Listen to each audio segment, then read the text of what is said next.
Echoes Beneath the Pines. A meditative horror tale for a quiet night.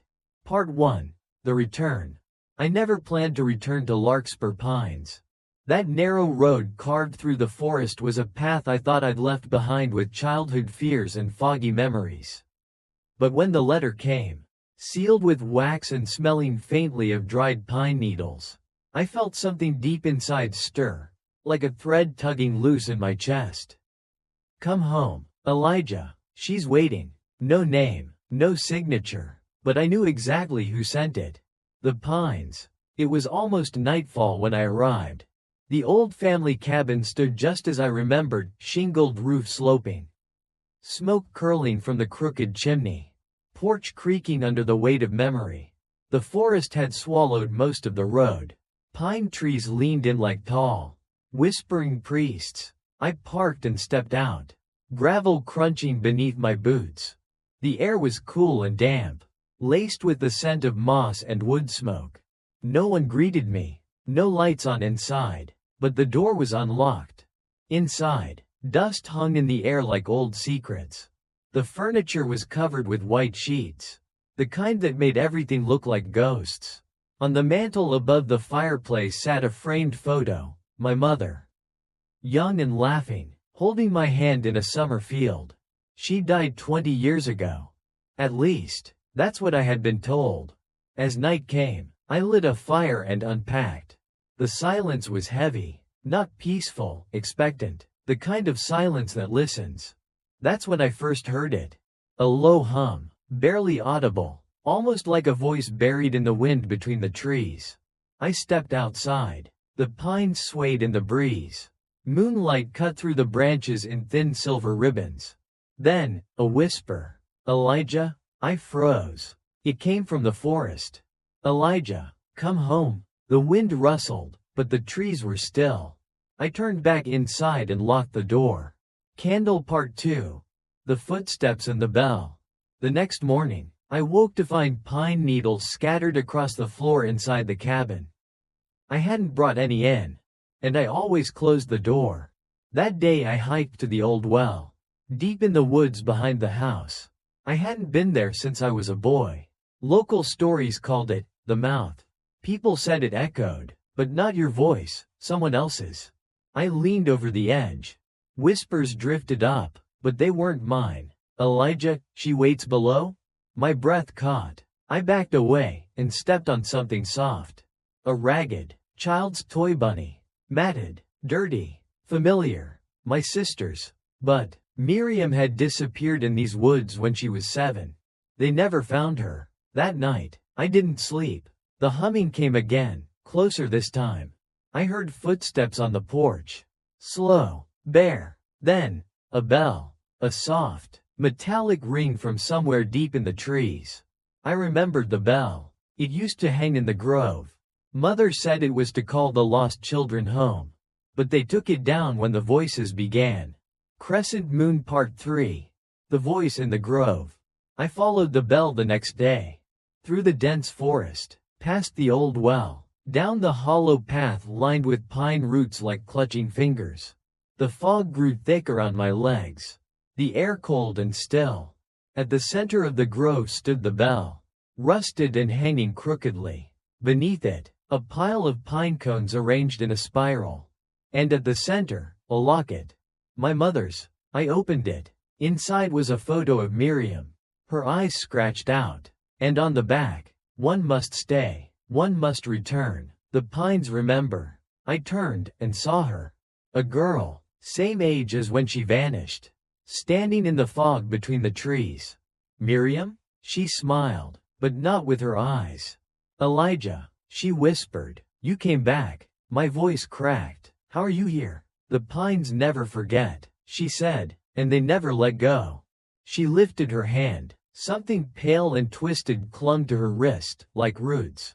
But alive. They want you now. New Moon Part 4. Beneath the Pines. That night, I dreamed of falling down through earth, roots curling around me like veins. The deeper I sank, the louder the voices grew, dozens, hundreds, all calling my name. Elijah, return. We remember. I woke choking on pine needles. They were in my mouth, my bed, my lungs. The floorboards beneath me creaked. Something moved underneath. I grabbed a flashlight and pried open the hatch beneath the rug. A staircase, descending into dark soil. I followed it. Down, down. The air was thick, wet, breathing. At the bottom, a chamber. Roots covered the walls like veins. The ceiling pulsed. And in the center, my mother. Pale, silent, eyes closed, lips moving, but no sound. She was bound to the roots. Fed by them, or feeding them. I stepped closer. She opened her eyes. Elijah, she whispered, you stayed away too long. My legs trembled. You're alive? She smiled sadly. The pines don't let us go. They only borrow us. She looked past me. They want you now, to keep the balance. Behind me, footsteps. Miriam, the girl I once knew. Now no longer. You have to choose, she said. One stays, one returns. Crescent Moon Part 5, The Choice. The chamber pulsed like a heart. I don't understand, I said. They took me when I was a child. Miriam whispered, but they needed a trade. That's why you were spared. I looked to my mother. Tears welled in her eyes. I stayed so you could live, she said. But now the pines hunger again. The walls trembled. Root fingers reached toward me.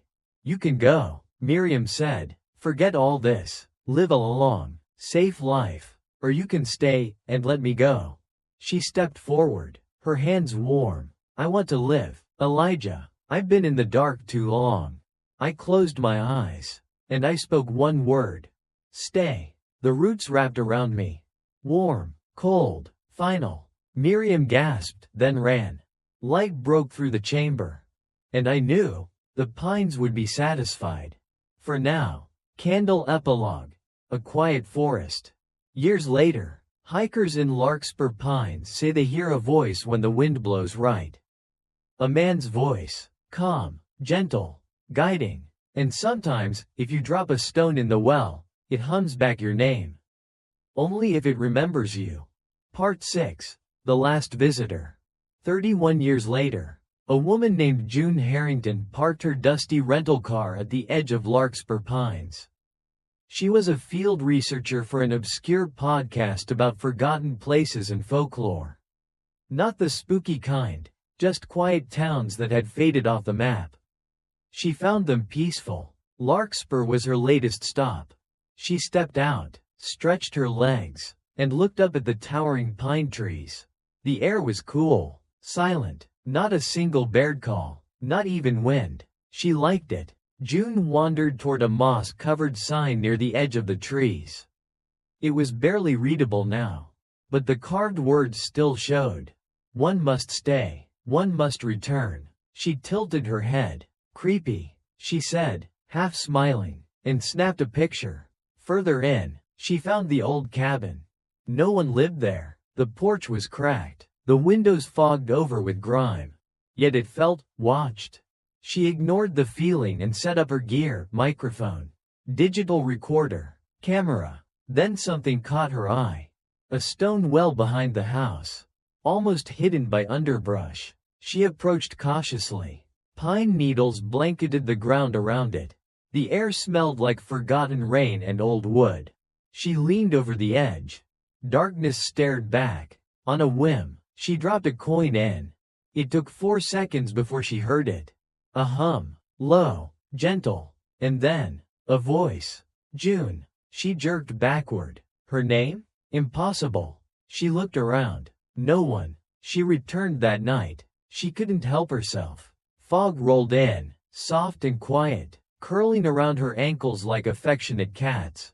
The pines swayed without wind. She stood at the edge of the well again, flashlight trembling, and from the shadows, a figure emerged. A man, mid-40s, tall, calm eyes, dressed in dark flannel, familiar, timeless.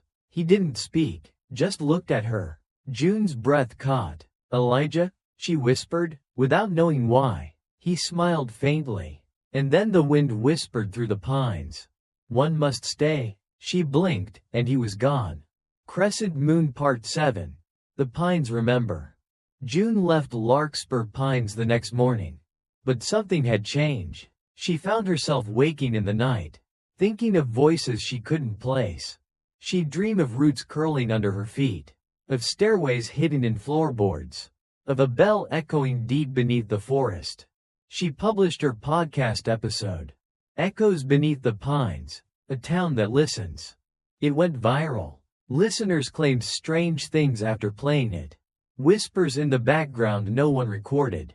Their names faintly spoken during silence. A compulsion to go north, where the trees lean in.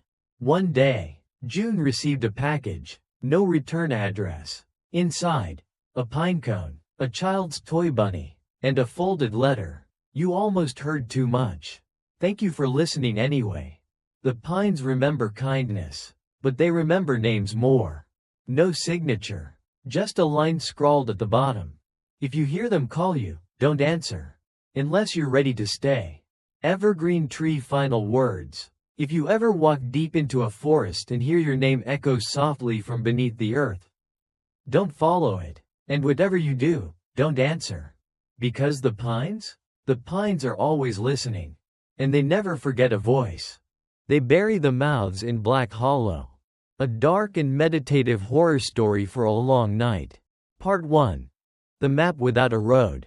I found the map in a book that shouldn't exist. It was tucked between the pages of an old poetry collection I bought from a second-hand stall in a rainy alley in Prague. The book smelled of damp ink and dried blood. The page was yellowed, the ink faded to rust. But there was no mistaking the title scratched in the corner. Black Hollow. No roads led to it. Just a crooked black X, drawn deep into the folds of what looked like forest. No towns. No rivers. Only the symbol of a place never meant to be remembered. But something in me stirred when I saw it. A whisper. A hunger. Like I had dreamed of this place before. And so, I followed it. It took 3 days, a train, and 10 hours hiking through a remote part of northern Romania before I saw the trees. Tall, bone-colored, leafless, even in spring. The wind was soundless there. I stood at the edge of the hollow and felt something deep inside me freeze. Because I knew, without ever being told, that I'd been here before. The village had no name. Only 4 homes, wooden, rotted, windows boarded, smoke from one chimney. A bell hung on a crooked pole at the center of the square, unmoving. Covered in waxy feathers. No one came out to greet me. Except one girl. She couldn't have been older than 8. Barefoot, pale, hair tangled like moss. She held a candle even though it was still daylight. You came from the book, she said simply. I blinked. What? They said you would. You brought the breath back. What breath? She pointed toward the forest. And whispered. The buried mouths. Evergreen Tree Part 2. The thing beneath the dirt. That night, I slept in the only occupied house, offered without words by an old man who never blinked and never moved from his rocking chair. He watched me all night. Even while I slept, I dreamed of roots wrapping around my arms, of being dragged through soil, and of lips, just lips, whispering from under the ground. We were never meant to be heard. When I woke, my shoes were wet with dew. And my ears were bleeding. The girl came again. She told me her name was Anka.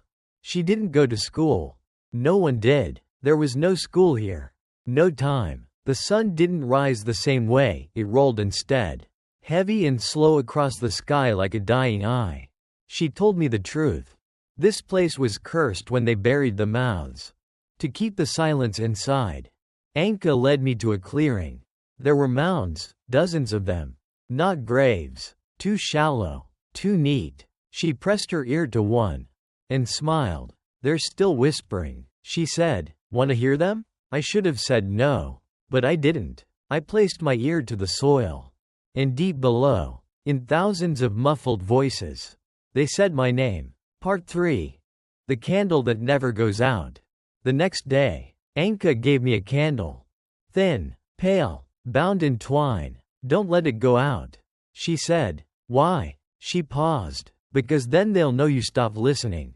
I laughed. She didn't. That night, the candle burned beside my bed. Unmoving. No wax melted. The flame stayed perfectly still.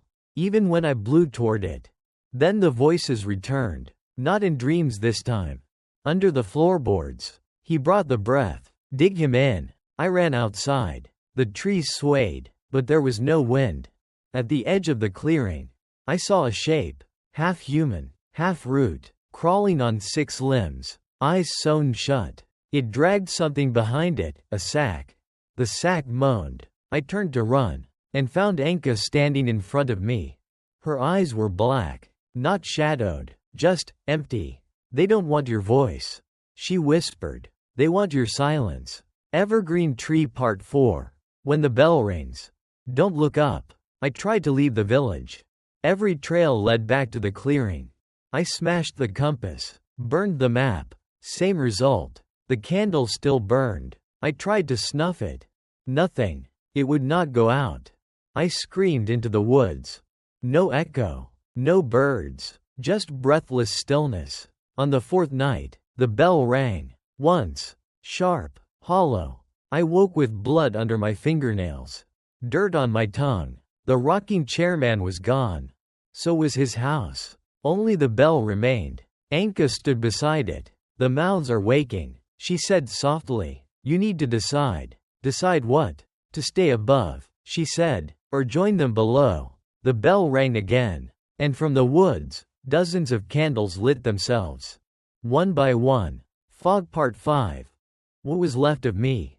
I followed the candles. They lined a winding path through twisted, ivory-colored trees. I heard whispers, then screams. But they weren't screams of pain.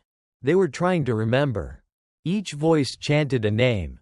Not mine, but I knew them. My mother. My grandfather. The teacher who vanished when I was 12. A boy from summer camp. People I had forgotten. People I thought never existed. One voice said, "We are the memory that cannot rest." Another said, "We are what your silence buries." And then, Anka's voice. "We are you." Fire Part 6. The buried names. At the center of the hollow, I found the source. A pit. Dozens of mouths. Just mouths. Gaped open from the dirt. Lips moving in silence. Some stitched. Some cracked. All gasping for something they'd lost. Above them hung the bell. Below them, bones. I stepped closer. A mirror lay at the edge. I looked into it, but I saw someone else. A version of me with no mouth.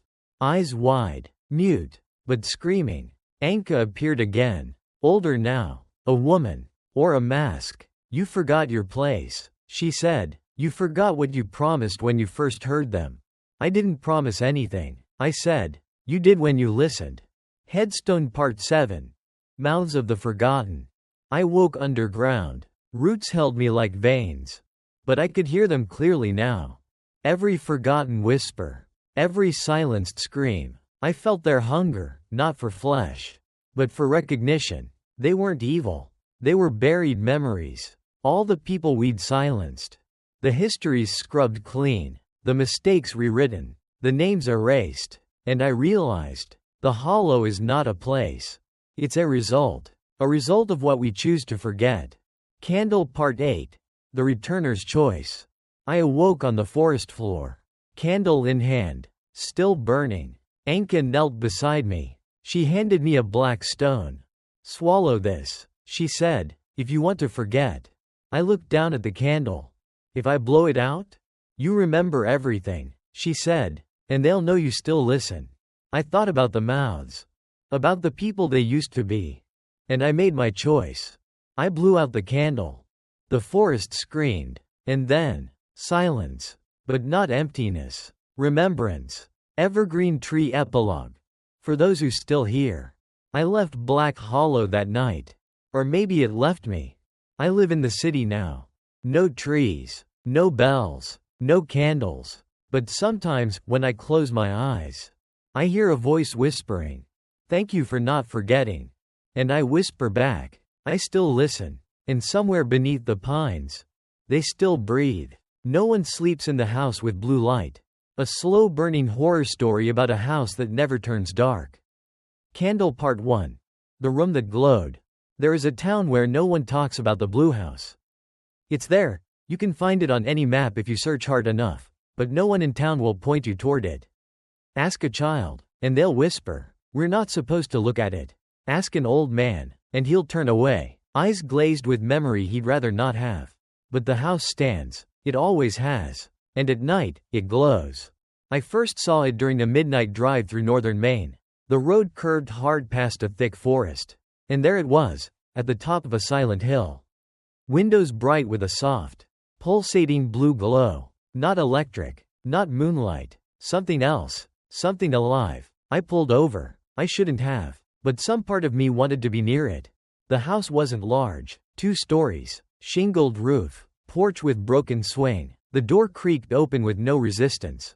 Inside, no furniture, just hardwood floors, cold and wet to the touch. And that light, it spilled from under a door on the second floor. Pulsing, as though breathing. I don't remember climbing the stairs. I just remember standing in front of the door. Then, a voice. "No one sleeps in the house with blue light." I turned around. No one was there. But the light grew stronger. And something inside the room began to hum. Fog Part 2. The woman in the window. I left, ran back to my car, drove 4 hours straight to a motel with flickering neon and no hot water. But I dreamed of the house anyway. Every night, and in the dream, I saw a woman at the second floor window. Her face blurred, hand pressed to the glass. She was always whispering. I never heard what. Until the 4th night. "Let me out." I went back. I told myself I needed answers, for the article. For my curiosity. For closure. But the truth? I was already part of the house. This time, the door was closed, but the light still shone through the cracks. I stepped in again. Dust everywhere. No footsteps, except mine. Then, on the wall, scrawled in something that wasn't quite ink. "Blue light keeps them awake." I opened the door upstairs. And saw her. Candle Part 3. The ones who never sleep. She wasn't alone. There were dozens of people in that room. Standing, eyes open, all glowing faintly blue beneath their skin. Their mouths moved, but no sound.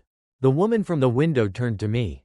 "You came back," she said. I tried to run. She touched my forehead, and the room blinked. I woke up outside. It was morning. I was lying beside my car. There was a mark on my skin. A soft glow under my palm. Candle Part 4. How the light chose me. The mark on my palm pulsed gently. I tried to scrub it off. Tried not to think about it. But by the 3rd day, I could no longer sleep. Every time I closed my eyes, I heard the humming. Low, deep, ancient. And the woman's voice. "You let it in." I started seeing flashes of the house in reflections. In puddles. In my rearview mirror. Even in my coffee cup. It followed me. Or maybe, I was returning to it all along. That night, I drove back. This time, I didn't walk in. I stood at the edge of the property. And the door opened by itself. The light was waiting. Fog Part 5. What they whisper when the world sleeps. Inside the blue room, the people stood still. Their eyes wide, unblinking. The woman approached again. Her voice was softer now. "You hear it, don't you?" "What is it?" I asked. She looked at me, mournfully. "The light is not just a light. It's a boundary, between waking and forgetting." I looked at the others. "They're awake?" "No," she said. "They're remembering." She took my hand, led me through the room. To a mirror with no reflection. "Step through," she said. "Why?" "Because you've already forgotten too much." Crescent Moon Part 6. The basement with no stairs. I stepped forward. Not into a room. Into silence. A place without shape. Without up or down. And in the dark. The sound of breathing. Hundreds of them. Around me. Behind me. Above me. They spoke in a single whisper. "This is where the sleepers are buried." And then, I saw the basement. Stone walls. No doors. And in the center, a glowing cradle. Inside, a face. Mine. Sleeping. The woman appeared beside me. "You left part of yourself here long ago." "I never came here before." I said. "You did, but they made you forget." She pointed to the others. "All of us came once. All of us left something." She touched my shoulder. "You must choose. Take your sleep back, or stay with your waking." New Moon Part 7. Why the town hides the house. I awoke on the porch. The house behind me completely dark. For the first time, no blue light. I knocked. Nothing. I circled it. Boarded windows. No sound. I ran to town. To the nearest home. An old woman opened the door. She looked at me. And her face changed. "You've seen it," she said. I nodded. She sighed. "It was never meant to wake again." She told me the truth. The house once belonged to a doctor. He studied sleep, obsessively. Tried to isolate consciousness from dreaming. But his experiments went too far. He built a machine that extracted memory from the body. But memory does not like being removed. It becomes something else. The blue light? It was the echo of what he removed. It waits for visitors. It waits for listeners. End part 8. The final night before the glow fades. I returned one last time. This time, the house was burning, but no smoke, just silent blue flame. Inside, the woman stood alone. "You came back. What happens now?" I asked. She smiled sadly. "You either let go of what you forgot, or you stay awake forever." I stepped forward, into the blue, and closed my eyes. Milky Way epilogue. A house that watches. They say the house is gone now. But every once in a while, on the darkest nights of the year, people report seeing a soft, pale glow on the hill. And if you go too close, you may see a window open, and a single figure staring out, eyes wide, unblinking, still awake.